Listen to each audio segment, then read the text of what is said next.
She is Southern but not inbred. Please put your hands together for Danielle West.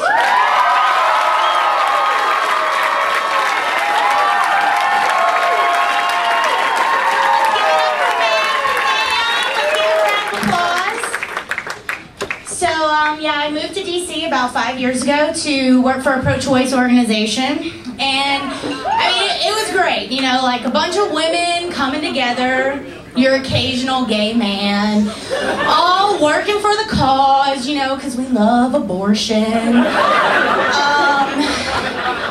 mean, it was a great job, except I had one small problem in that, like, I couldn't leave work at work. You know, I'd go out to happy hour and I'd have on, you know, some paraphernalia, like, you know, a button that says, "No fetus can beat us." Or I'd be wearing a t-shirt that says, you know, "No condom, no problem." And I seemed to, like, attract the guys that just wanted to fuck me. And not really much of a problem, let's be honest. Or, you know, I'd have a friend and they'd call and they'd be like, "Oh my God, Danielle, guess what? I'm pregnant." I'm like, "Don't worry, I know where the clinic is. And if you're too far along, we'll find you some stairs. It'll do the same job." So working for an organization like that, you know, you got to keep up with the politics. So since you're all missing the debate tonight, I'll tell you about one issue: sex education. Obama and Biden, they're cool with sex education, teaching the kids about condoms. McCain and Palin, they follow the Bush doctrine of abstinence-only education because, you know, it works so well for Bristol Palin. And let me tell you what 8 years of abstinence-only education has done for kids. Absolutely nothing. I worked for, like, an abortion hotline and people could call and ask questions. And I get questions such as the following: "Hi, my boyfriend and I, so we've been having sex without condoms for 6 months. And I haven't had my period in 4 months. Do you think I could be pregnant?" "No, honey, I'm sure it's the stress of midterms that's keeping your period from coming." Or one young man called and he's like, "Can my semen travel through my jeans and make my girlfriend pregnant? How hard did you come?" Or one young lady called. She's like, "Yeah, so my boyfriend was fingering me. Could I be pregnant?" "Was he fingering you with his dick?" So, thankfully for me though, if I have any questions about sex, I either look at my Sex for Dummies book, or I call my gay dad. Yes, my dad is gay. And I didn't find out until high school, but there could have been like a few little clues when I was growing up. The Madonna posters hanging on the walls of the apartment he shared with a man who had a perm. Sometimes breaking out into show tunes over pancakes. The fact that he took my mom to San Francisco for a gay pride parade for their honeymoon. I seriously think my mom did not lose her virginity until like their first anniversary. But my dad is great. We have a great relationship. I tell him everything.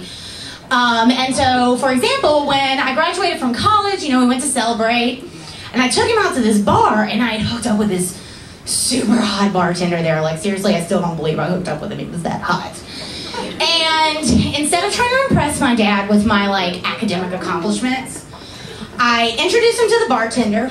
When the bartender walks away, I'm like, "Daddy, guess what? I gave that guy a blowjob."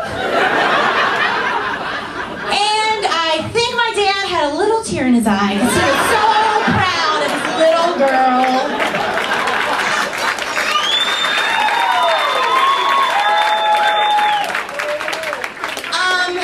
Unfortunately, I haven't been so lucky with the fellas lately. So, I take care of business with a nice little collection of sex toys. I'm not embarrassed. Now, most women, if they have toys, they kind of keep them in a nice little drawer by the nightstand.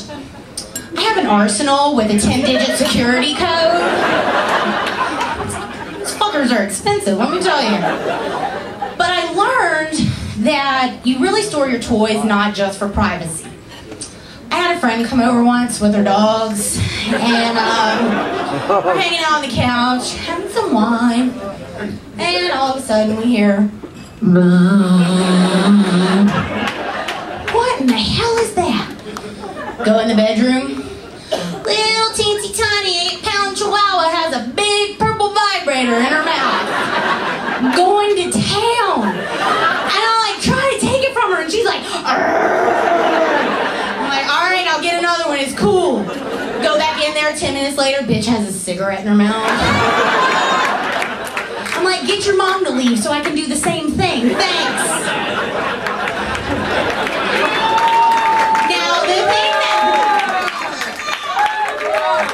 Now the thing that gets me about sex toys is the marketing. You know, you ladies probably know this, you know, most sex toys are marketed as being lifelike. My ass. I don't know about y'all, but I've personally never seen a guy's dick light up like a disco ball and rotate towards my vagina like a tornado. I mean, as much as I would like it to. I've also never seen his testicles turn into like 2 little rabbit ears that start stroking your clitoris. Then again, when's the last time you actually found your clitoris, right? I'm just kidding, fellas. But you know, I have to say at this point, sex is almost becoming like practice. It's kind of like, okay, thanks, you're done. Let me get to the arsenal and actually do what I need to do to have a good night. Thank y'all so much. Have a good night.